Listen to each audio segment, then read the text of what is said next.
dibuang, oh pas karena ada tamu. Tapi kalau seperti biasa isi rumah saja suami istri sudah hafal, ini kurang garamnya sedikit, sediakan nanti. Nah, jadi yang pertama makruh mengunyah tidak ada apa namanya iseng-iseng, ngunyah barang kering makruh. Tapi kalau basah tertelan airnya batal, atau mengunyah tertelan batal, maka hukum mengunyah makruh. Yang kedua zauqut ta'am, mencicipi makanan tanpa ada hajat, makruh dengan syarat tidak tertelan. Tapi kalau tertelan batal, dicicipi langsung diludahi. Tapi kalau ada hajat seperti apa namanya, ada tamu khawatir kurang lezat masakannya, maka tidak apa-apa dicicipi asal jangan ditelan. Yang ketiga makruh adalah al-ihtijam, berbekam, wa huwa ikhrajud dam, fa yukrahu tukrahu lahu al-hijamah, yukrahu mengeluarkan darah. Majul ma ba'dal iftar ay ikhrajuhu minal fam fa yazhabu ma bihi min barakatis shaum. Kemudian yang keempat makruh puasa adalah menyemburkan air setelah berbuka. Baru aja berbuka, kurma, air atau apa takjil langsung kumur-kumur. Itu makruh, karena betapa berkahnya itu kita puasa langsung berbuka kemudian disemburkan. Jangan, nanti tunggu dulu, kecuali sudah iqomah kemudian ada rasanya melekat-lekat dan dia akan keluar kalau kita kumur-kumur, baru kumur-kumur. Tapi ini belum kamat, belum sudah kumur-kumur. Itu makruh karena berkah. Apa katanya di sini, kama fayazhabu ma bihi min barakatis shaum, karena dapat menghilangkan dengan kumur-kumur itu berkahnya puasa. Jaga. Tapi jangan salah paham, dijaga sampai tarawih, sampai sahur enggak masuk gigi, berkah. Keliru. Ini maksudnya pas baru berbuka. Baru berbuka saja. Kemudian makruh berikutnya adalah al-ghuslu bil ingimas walau kana al-ghuslu wajiban. Mandi dengan menyelam bagi yang puasa itu makruh, rawan. Jadi jalan-jalan ke bendungan langsung loncat nyelam. Meskipun mandi wajib, itu makruh dengan menyelam. Rawan masuk air, batal puasa. Karena hukum mandi dengan menyelam adalah makruh. As-siwak ba'da zawal li'annahu yuzhibu ra'ihatal fam. Bersiwak setelah zuhur setelah lewat jam 12. Makruh karena itu dapat menghilangkan bau mulut. Sedangkan dalam hadis Rasulullah SAW menyampaikan khaluf famis shaim. Jadi bau mulutnya orang berpuasa itu Allah ganjarkan balas lebih harum daripada bau minyak al-misk, haruman yang terharum. Jadi jangan dihilangkan, makruh dia setelah zawal bersiwak atau gosok gigi.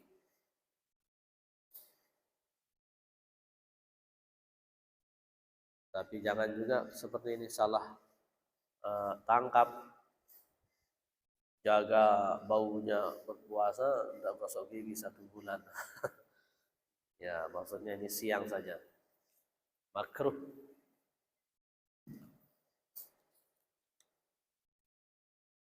Kasratus syiba' wan naum. Berikutnya yang ketujuh makruh kekenyangan. Kekenyangan makruh dan kebanyakan tidur. Jadi kan ada hadis naumus shaim ibadah. Tidurnya orang puasa adalah ibadah. Jadi salah satu amalan yang paling dicintai pas puasa adalah naum, tidur dari pagi sampai sore. Naum iya, naumus shaim ibadah. Karena Rasulullah bersabda, orang yang berpuasa itu senantiasa dalam zikir, dalam ibadah full dari subuh sampai maghrib, selama dia tidak menggibah, kata Nabi. Maka dia tidur ibadah, dia diam-diam ibadah, full ibadah zikir, selama tidak menggibah, apalagi dosa-dosa yang lebih besar.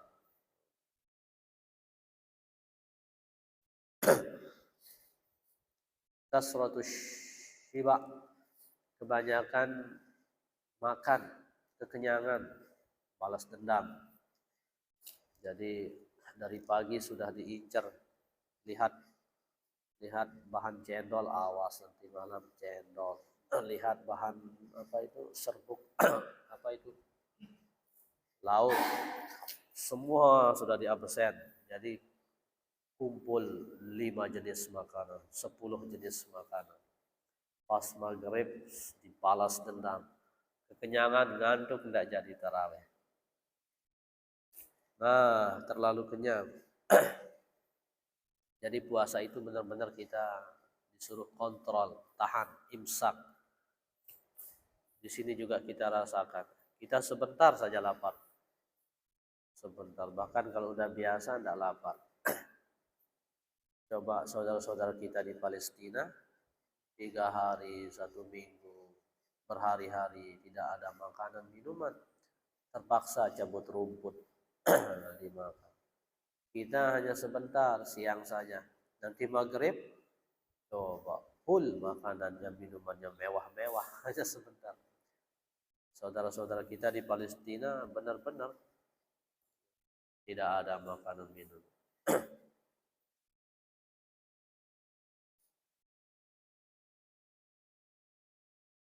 Nah, kebanyakan makan dan kebanyakan tidur itu dapat menghilangkan faedah puasa. Faedah puasa itu kan untuk melaparkan. Karena puasa itu apa namanya? Untuk kasratus syahwati, memecah syahwat, mengontrol syahwat. Kita kembali mengulang kisah tentang penciptaan akal dan nafsu. Ketika akal diciptakan, Allah panggil, akbil, sini, menghadap. Akal pun menghadap. Adbir, mundur, balik, akal balik. Jadi Allah tanya akal, man anta wa man ana, siapa kamu, siapa saya.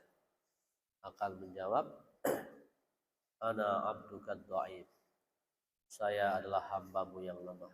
Wa anta rabbi, dan kau adalah Tuhanku. Itu. Kemudian ketika Allah sudah menciptakan nafsu, dipanggil, akbil, menghadaplah. Nah, nafsu itu diam saja. Ditanya, man anta wa man ana, siapa kamu, siapa saya. Nafsu menjawab, ana anta anta, saya, kamu ya kamu. Direndam di neraka jahanam 100 tahun. Diangkat lagi, ditanya, man anta wa man ana, masih nafsu itu jawab, ana anta anta. Direndam lagi neraka yang lebih panas 100 tahun. Diangkat, barulah dia mengatakan, ana abduka wa anta rabbi. Kemudian Allah mensyariatkan yang namanya puasa untuk mengontrol syahwat itu, nafsu itu, agar dapat masuk ke jalan takwanya. Dan nafsu itu jalan kekuatannya adalah kenyang. Kuatannya adalah kenyang. Dan nafsu itu adalah jalan setan yang sangat ampuh. Maka ketika berpuasa, ditutup jalan setan itu. Ditutup, disampaikan oleh ulama rukun orang ma'rifatullah itu untuk sampai kepada ma'rifatullah. Yang pertama adalah lapar. Nah, itu rukunnya, lapar. Makanya ulama-ulama sufi puasa, kalau dalam fikih puasa yang berketerusan itu tidak boleh. Kalau itu mudarat, makruh. Dalam tasawuf itu sangat dianjurkan puasa berterusan. Nah, di sini kita lihat keadaan. Jika merugikan diri sendiri dan orang lain, misalnya mana diri sendiri kewajibannya ngajar. Jika gara-gara puasa sunnah itu mengajarnya lemes, atau kerjanya di sawah lemes, kewajibannya lemes, itu mudarat. Nah, itu tidak boleh. Nah, tapi jika aman, dia tidak ada keluarganya, kerjaannya ringan, bisa dia lakukan puasa banyak-banyak. Nah, jadi itu lapar itu, puasa itu adalah dapat menyempitkan jalannya setan yang namanya nafsu. Jalan setan yang namanya nafsu.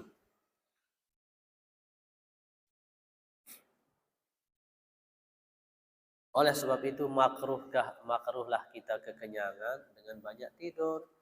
Sebab faedah puasa itu untuk lapar, kontrol diri supaya nafsu kita terkontrol, dan faedah puasa pun kita dapat meraihnya dengan izin Allah Subhanahu wa ta'ala. Kemudian yang kedelapan, makruh puasa itu tanawulus syahwatil mubaha minal mashmumat awil mubus surat awil masmuat. Makruh melakukan syahwat-syahwat mubahah. Nah, seperti yang sudah kita bahas, mana melakukan syahwat cium istri, peluk istri, pandang istri. Nah, ini. Tapi kalau menimbul akan terjadi hal yang besar, maka jauhi haram. Tapi kalau tidak, main-main biasa itu makruh. Nah, hindari nanti malam. Itu sudah Allah tegaskan dalam Al-Quran, dihalalkan untuk bersama istri, berhubungan. Kemudian makruh berikutnya mubalaghatun fil madmadah wal istinsyaq. Makruh bersangatan ketika kumur-kumur dan istinsyaq, ketika berwudu atau mandi wajib. Nah, jadi kalau kita berwudu, makruh kumur-kumur dengan keras-keras. Kalau kumur-kumurnya keras-keras, kemasukan air batal. Atau istinsyaqnya keras-keras, masuk air batal, makruh. Nah, jadi kalau kumur-kumur pelan-pelan ujung-ujungnya. Nah, ini hal-hal yang makruh ketika kita puasa. Pertama, ngunyah-ngunyah tadi tidak tertelan, kalau tertelan batal. Yang kedua, mencicipi makanan tanpa ada hajat dengan syarat disemburkan atau diludahi. Ketiga, berbekam atau membekam orang lain. Keempat, menyemburkan makanan atau kumur-kumur baru selesai berbuka. Yang kelima, makruh berikutnya mandi dengan menyelam karena rawan kemasukan air batal. Yang keenam, siwak setelah zawal atau zuhur. Kemudian yang ketujuh, terlalu kenyang, terlalu banyak tidur, makruh, menghilangkan faedah puasa. Kedelapan, melakukan main-main bersama istri seperti cium peluk. Kemudian yang kesembilan, bersangatan dalam kumur-kumur. sumur dan istinsak. Ini kita jauhi, maka insya Allah puasa kita semakin mantap. Mungkin ada tambahan di persen.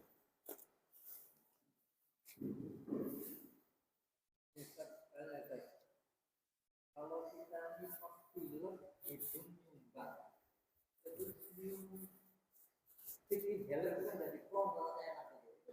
apa? Pakai apa? Oh. Makan ditarik itu, gasnya itu ditarik. Oh seperti Ramason. Ya? Seperti Ramason lah awal. Zat kah? Enggak. Seperti Ramasonnya itu. Ya? Inhaler itu kan, yang bugar itu loh. Iya, iya. Tapi hanya nyium manunya saja, Ya. tapi ditarik. Ya. Kalau dia angin tidak batal. Kalau zat seperti asap rokok itu batal, itu zat rokok. Makanya batal orang yang merokok karena yang dia masukkan adalah zat benda. Tapi kalau angin tidak batal kalau angin. Tapi kalau zat, ada zat, nah itu batal. Ya. Yang sejenis itu, jenisnya kayak gitu. Anginnya aja atau ada zat masuk. Apakah yang masuk itu ada zatnya atau hanya sekedar anginnya? Profit itu uapnya, uap dari zat. Karena Bukan zat ya. Ya. Rasa betul ya. Zat anunya uap anget. Seperti kita kalau habis pakai olmasan kita oleskan dari luar masuk anunya. Oh, seperti kita oleskan sesuatu masuk ke rasa. Tapi itu tidak zat yang masuk. Kita tarik baunya Ya. saja. Baunya aja. Berarti seperti asap. Asap di jalan kita di belakang motor truk. Tidak bisa kita hindari, itu bukan zat. Tapi kalau rokok full zat. Jadi tidak zat, tidak batal. Kalau ini kan masalah siwak ini, terutama kalau kita pakai ya kayu siwak sih, aman-aman saja. Tapi kalau pakai Pepsodent ini bagaimana ya? Itu terasa betul manisnya gitu. Dan nanti waktu kita berkumur-kumur itu mau tidak mau terpesankan lah anunya, membuatnya karena sudah begitu, istilahnya masih aja terasa anunya, manisnya gitu. Cukup terganggu lah puasa kalau kita rasakan. Gimana itu? Ya, ini termasuk siwak itu gosok gigi. Sunnahnya kita gosok gigi itu adalah sunnahnya sebelum subuh. Sunnah sebelum subuh kita pokoknya bersih-bersih itu sebelum subuh. Kalau setelah subuh itu kalau pakai pasta sama seperti orang mencicipi makanan, ada rasa. Nah, disemburkan, misalnya pedasnya tidak hilang, nah sama. Tapi sudah zatnya tidak ada. Jadi tidak batal selama tidak masuk memang zatnya itu. Ya sama seperti ini orang yang mencicipi makanan pedas, terasa masih pedasnya tidak hilang, tapi tidak batal karena sudah zatnya disemburkan. Nah, rasa tidak bisa hilang. Tentu yang paling utama adalah kita hindari dan mengerjakan sunnahnya, yaitu sebelum subuh. Sebelum subuh yang paling utama.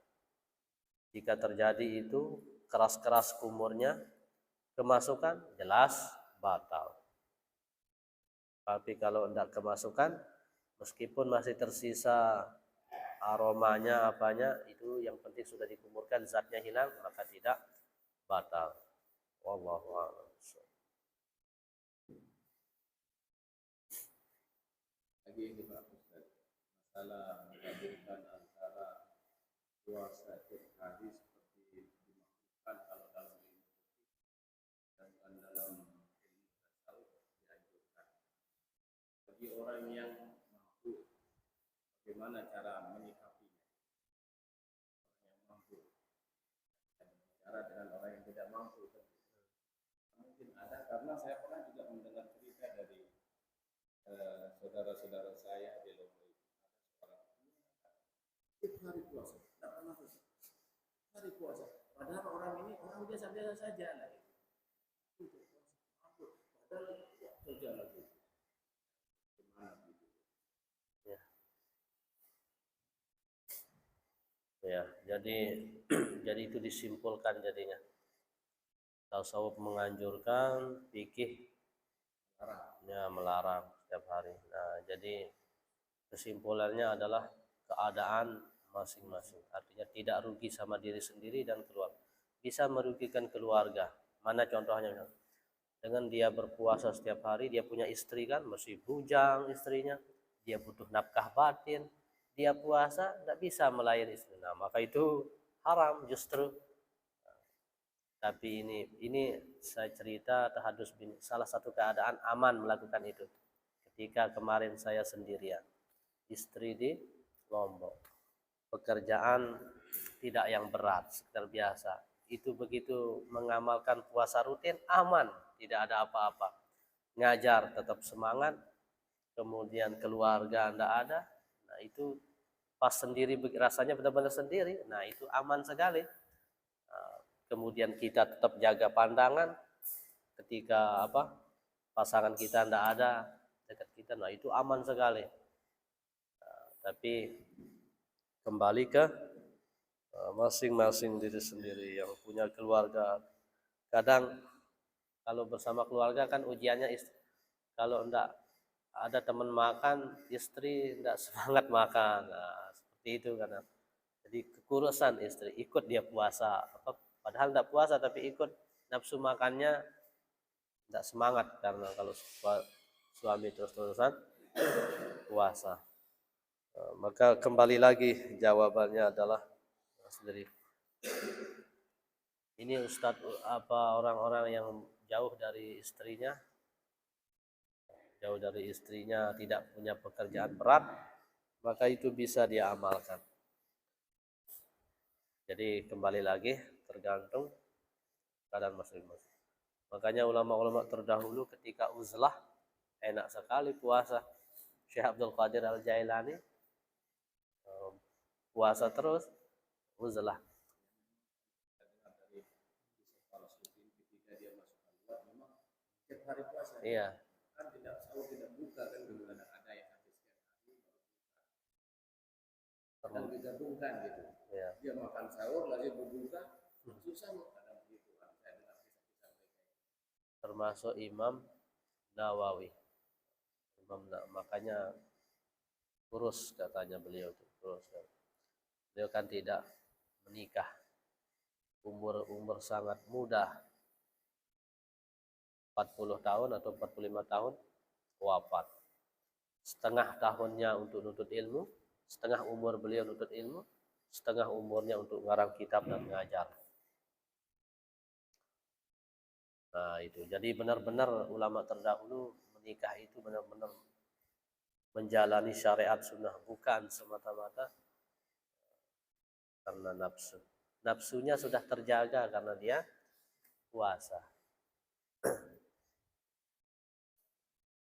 Nah, itu luar biasanya. Itu salah satu syarat untuk ma'rifatullah kata ada ulama. Puasa. Kira ada tambahan?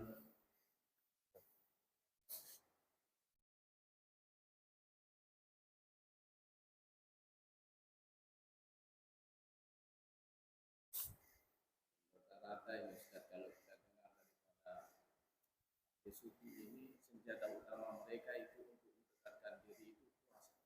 Ya. Kalau tidak puasa tidak bisa. Ya. Tapi untuk meniru mereka ini mungkin ini rasanya. Ya, apalagi kita senang sekali makan berjamaah itu.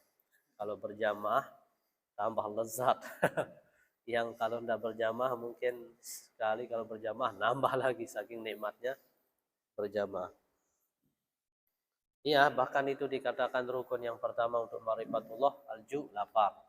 Yang kedua adalah uzlah, beruzlah, menyendiri, berkhalwat. Nah, tapi sekarang dijelaskan sulit kita beruzlah, ada kewajiban bersosial. Gimana caranya?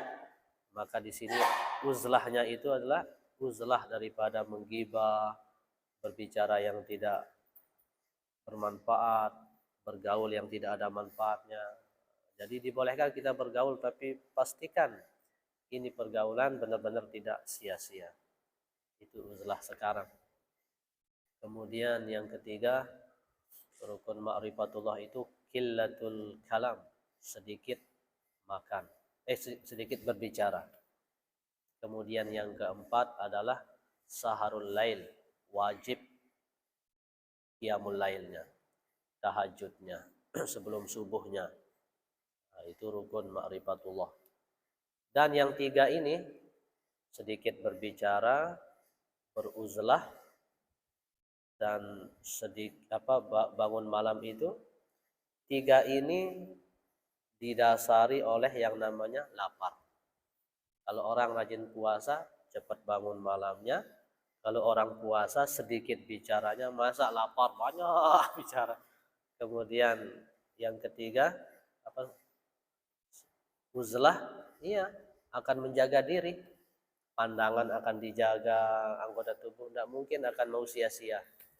Jadi dengan dasar yang namanya lapar, puasa, itu bisa terjalani insya Allah yang tiga berikutnya. Makanya ulama mengatakan, min ablagil asya, puasa itu adalah ibadah yang paling ampuh likasrati syahwati, untuk mengontrol syahwat. Kemudian listinaratil qalbi, untuk menerangi hati. Kemudian lita'dibil jawarih, untuk menjaga anggota tubuh ini. Ulama mengatakan puasa adalah ibadah yang paling ampuh. Maka makruhlah kita kebanyakan makan dan tidur, karena faedah puasa itu tidak kita raih. Tidak ada seperti pertentangan. Ya. Para ahli suci, mereka senantiasa menurut kesehatan ini, kita harus banyak makan gizi gitu. Gimana ini Ustaz? Itu membuat kita bingung. Ya.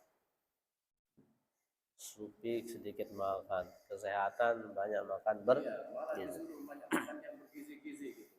Ya. Rasulullah SAW bersabda, ada 4 macam induk atau sumber. Salah satunya 4 ini, ummul adawiyah, kata Nabi, induk sumber pengobatan adalah qillatul akli, sedikit makan. Semakin banyak makan, banyak sumber penyakit. Sedikit makan, sedikit sumber penyakit. Maka kata Nabi, sedikit makan itu adalah sumber pengobatan, induk pengobatan. Nah, jadi kalau kita puasa, banyak kan orang yang meneliti kalau puasa hilang kolesterolnya, hilang asam uratnya, hilang ini, banyak hilang penyakitnya. Nah, karena sudah Nabi mengatakan sumber pengobatan itu adalah qillatul akli. Benar, dalam Al-Quran dikatakan juga, makanlah makanan yang halalan thayyibah, di samping halal yang baik, seperti tadi bergizi. Nah, nanti pas kita makan, makanlah yang baik-baik, yang bergizi. Nah, itu maksudnya. Makan ya, baik bergizi. Jadi dia terpadu, dia sedikit makan, dan ketika makan pilihlah makanan yang baik. Jadi tidak cuma halal, katanya Al-Quran. Tidak cuma halal, ini ikan laut halal tapi sudah berbau, nah berarti tidak baik. Halal dan thayyiban. Mana yang thayyiban itu? Salah satunya kita berusaha mencari makanan yang tidak penuh dengan pengawet. Nah, itu salah satu. Kita berusaha kan tanam sendiri sayurnya, salah satu ikhtiarnya. Ya. Itu kurang lebih. Allah. Ini juga untuk teknis daripada para ulama, terutama ulama, dia selalu itu menganjurkan istilahnya qalwa dengan waktu yang berjangka, bisa 3 hari, 1 minggu, tergantung anulah masingnya itu, karena dia sendiri yang lihat keadaan muridnya. Bagaimana itu? Muridnya itu, apakah kita ini mesti begitu gitu atau memang dianjurkan begitu?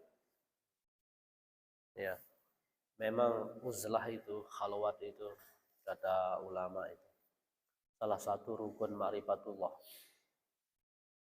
Uzlah, menyendiri, ma'rifatullah. Tapi kita tetap padukan dengan fikih. Karena apa kata ulama? Siapa yang fokus fikih tidak tasawuf, maka dia fasik. Ini kata ulama. Man tafaqaha biduni tasawufin, siapa yang fokus fikih tidak tasawuf, maka dia fasik. Apa maksudnya? Ya, sudah benar caranya, wudu, sholat, tata cara fikih, benar. Tapi tidak bertasawuf, sehingga tidak jaga mata, tidak jaga hati, maka fasik. Benar ibadahnya, tapi mulut enak saja ngomong, mengumpat sebagainya. Kemudian lanjutannya, siapa yang fokus tasawuf tidak fasik, tidak fikih, maka dia zindik. Zindik itu seperti orang berpura-pura alim seperti itu. Jadi siapa yang tidak tasawuf, siapa yang fokus tasawuf tidak fikih, ya akhlaknya bagus rupanya, dia jaga lidahnya, jaga tidak boleh tidak berkata, tapi wudhunya tidak benar, salatnya tidak benar. Jadi seperti bungkusnya saja rupanya kan. Tapi siapa yang menggabungkan fikih dan tasawuf, kata ulama, faqad tahaqqaqa, maka nanti Allah yang angkat dia mencapai tingkatan hakikat. Jadi dengan sendirinya. Yang penting tujuh sekarang kita dari awal, dari dasar fikih terus, tasawufnya dibarengi, nanti insya Allah mudah-mudahan Allah sampaikan kita ke derajat hakikat. Nah, jadi apa tadi, gimana apa tadi? Uzlah ya. Guru Ya. sekarang ini kan tidak seperti dulu kan. Mereka hanya mungkin dilihat keadaan muridnya, mungkin disuruh 3 hari dan uzlahnya, keluarnya, tapi dengan bimbingan seorang guru. Iya, betul. Tidak dilepas. Karena tanpa bimbingan nanti setan yang jadi gurunya. Ya, karena udah ada ungkapan man la syaikholah fa syaiton syaikhuh. Siapa yang tidak punya guru, maka setanlah gurunya.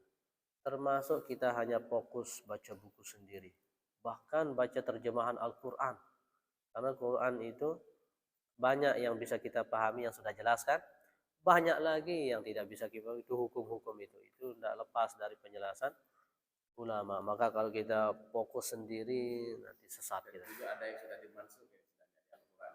Ya. Ya, yang sudah dipotamkan. Iya. Dengan hukum yang lain kan kita tidak tahu kalau kita tidak ahli.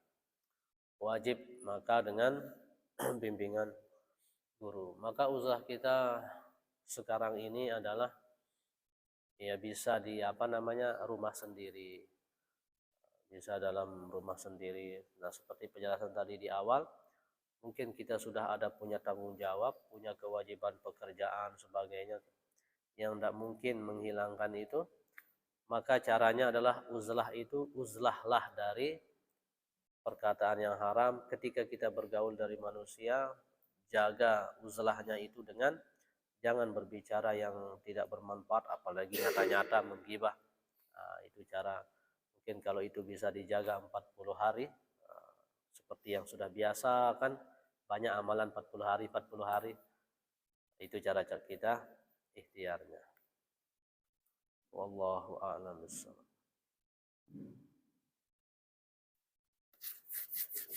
Mungkin ada kebutuhan Ya. lainnya waktu mengajar. Ya.